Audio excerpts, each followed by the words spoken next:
Let us try something different today. I want you to imagine that this video is not a lesson. It is a training room. For the next minutes, you are not just listening. You are going to move your mouth, your thoughts, and your attention in English. Because the real problem for many learners is not grammar and it is not vocabulary. The real problem is this. They think in their first language, translate word by word, and then try to speak. By the time the sentence is ready, the moment is gone. The conversation has moved on, and they feel slow, frustrated, and shy. If that is you, you are not alone. So today, we are going to go inside the translation habit, understand why it feels so automatic, and build new habits that help you think more directly in English, so your speaking becomes faster, clearer, and more natural. And just before we jump in, if you enjoy content that does not just teach rules, but actually changes how you use English in your real life, take a moment to subscribe and hit like. That simple action tells the platform and tells me that you want deep, practical lessons, and it helps this channel reach other learners who are stuck in the same problems you are trying to solve right now. Now back to your brain. Why do you translate? To answer that, we need to respect how smart your brain is. Your brain loves efficiency. It spent years building a huge system in your first language. Millions of connections, words, structures, sounds, memories.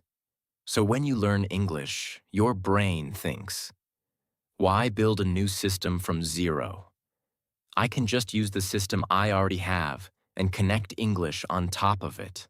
So it does this. First language idea, then translation, then English. This is normal in the beginning. Translation is not a sin. It is a bridge. But at some point, you want to move from the bridge to the new land. You want to be able to have the idea and the English sentence coming together. Not idea in one language, then translation, then English. So the question is not, how do I stop translating immediately? The question is, how do I give my brain so much English in the right way that it starts to prefer English for many situations? Today, I am going to guide you through 3 types of work. We will call them input, output, and mindset. Do not worry about the names. You will feel what they mean as we move. Part 1. Change your input. You cannot think in English if your brain almost never hears or reads English in natural situations. If your only contact with English is a grammar book, once or twice a week, your brain will always think. English is a school subject. To think in English, you need English to live around you. But this does not mean you have to move to another country. You can adjust your daily input. Let us build a mini environment around you. Step 1. Choose one daily activity and switch it to English. For example, if you usually watch videos about psychology, technology, games, or cooking in your language, start watching some of them in English. Not with crazy speed. Choose content where you can understand maybe 70%. Even if you use subtitles in English, that is fine. The key is repetition in your topics of interest. When you always watch about the same topic, you will see the same words again and again, and your brain will start to recognize patterns. Step 2. Use English for simple instructions and tools. Change the language of your phone or some apps to English. When you see settings, battery, notifications, edit, save, delete. Again and again, your brain stops translating. It just knows what they mean. You can also follow simple recipes, tutorials, or app instructions in English. Step 3. Listen to short audio repeatedly. Choose a short podcast, a short story, or a short video in English that you like. Listen to the same audio several times on different days. The first time, you probably translate mentally. The second, third, fourth time, your brain already knows what is coming. This is where magic happens.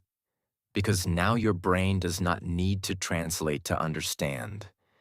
It starts to connect directly to the English sounds.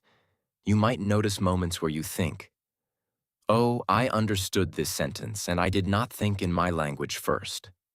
Celebrate that. That is thinking in English in action. Part 2. Train your output. Input is not enough. You can listen for 10 years and still translate when you speak. Speaking and thinking need practice, but not random practice. We will do targeted exercises that gently push you away from translation. Exercise 1. The No Time to Translate game.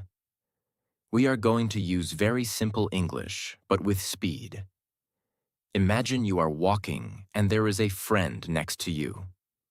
You have 5 seconds to describe what you see in English.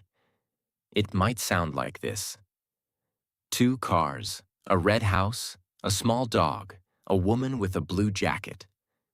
Do not worry about perfect sentences. The goal is speed, not beauty. Why this works?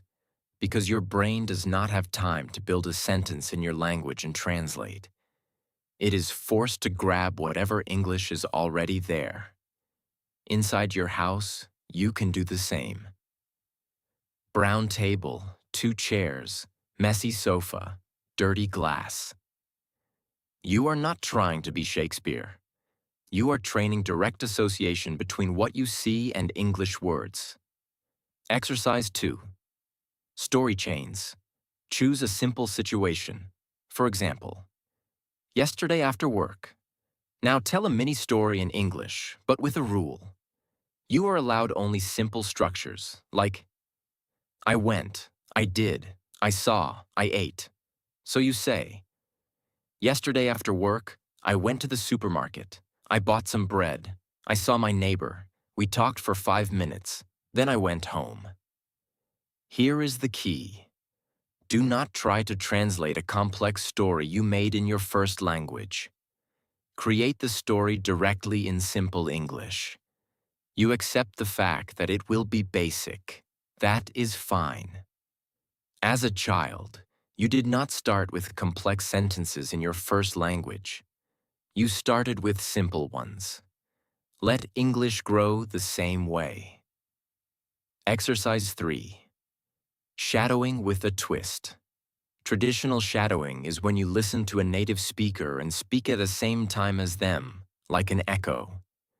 We will adapt this to help you think in English. Choose a short video or audio clip with clear speech.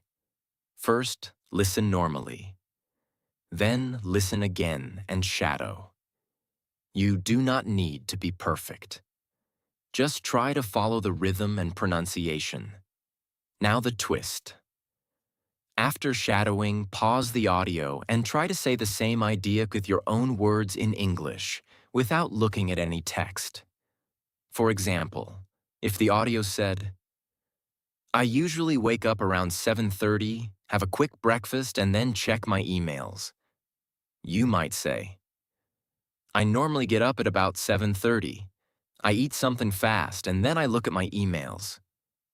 Are these the same words? No, but the ideas are similar. You are training your brain to stay in English while working with meaning, not translation. Part 3. Transform your mindset. Thinking in English is not just a technique. It is also an attitude toward mistakes, speed, and identity. Let us break 3 mental traps. Trap 1. I must speak with complex English to be good. If you believe this, You will always try to build big, beautiful sentences in your language and then translate. To think in English, you need to give yourself permission to speak simple English for a while. Simple does not mean stupid, it means efficient. Instead of. In my personal opinion, this particular situation is extremely complicated, you can say. I think the situation is very difficult. Both communicate the idea. When you accept simpler English, you reduce the pressure, and your brain can stay in English instead of running back to your first language for fancy words. Trap 2. I must understand every word before I can think in English. Real life does not work like that. Even in your first language, you often understand the general idea without catching every single word. Thinking in English means learning to tolerate a little confusion, a little fog, while still moving forward. When you listen and read, focus on meaning, not perfection. Ask yourself, what is the main idea here? Instead of, what does every word mean? If you always stop to translate each word, you are teaching your brain that English cannot be understood directly, only through your first language. Trap 3. I am not the kind of person who can think in another language. This is a story, not a fact. Children in bilingual families grow up thinking in different languages all the time. Adults who move to new countries do this too. Your brain is capable, but it needs repetition and patience.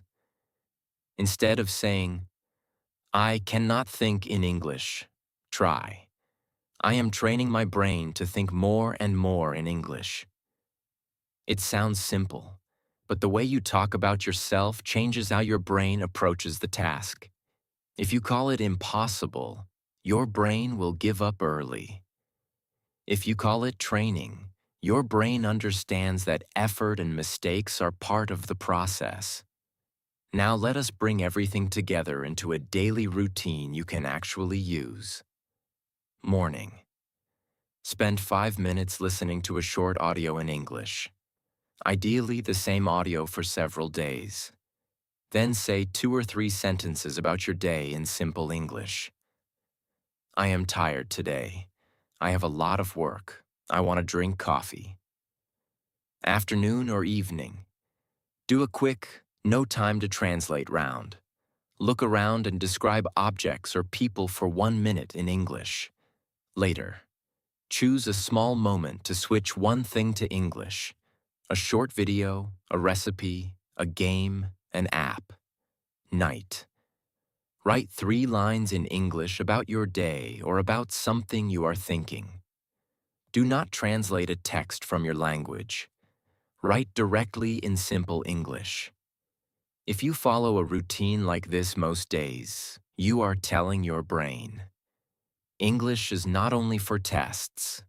English is part of my day. English is connected to my thoughts, my actions, my feelings. Over time, you will notice small changes. You will start to have short thoughts in English without trying. You will search for a word in English before thinking of it in your language. You will feel more comfortable speaking with simple words but clear ideas. As we move toward a close, I want you to hear this clearly. Thinking in English is not a magic gift that some people have and you do not. It is a skill you build by feeding your brain consistent input, by practicing simple output, and by changing the way you talk to yourself about mistakes and speed. You do not have to stop all translation today. You only need to create more and more moments where English is the first language your brain uses for a situation. If this video helped you, make it your next English action to like this video, subscribe, and write 1 comment in English answering this question. What is one small habit you will start this week to help yourself think more in English. Maybe it is listening to one short audio every morning. Maybe it is describing objects in your house once a day. Maybe it is writing 3 simple sentences every night. Whatever it is, write it down in English. Turn this from theory into practice. Because the moment you start to think in English, even in short pieces, you are not just studying a language. You are building a new mental space, a new way to see the world, and a new voice inside you that can speak with more freedom, more confidence, and less of that heavy translation chain that has been slowing you for so long.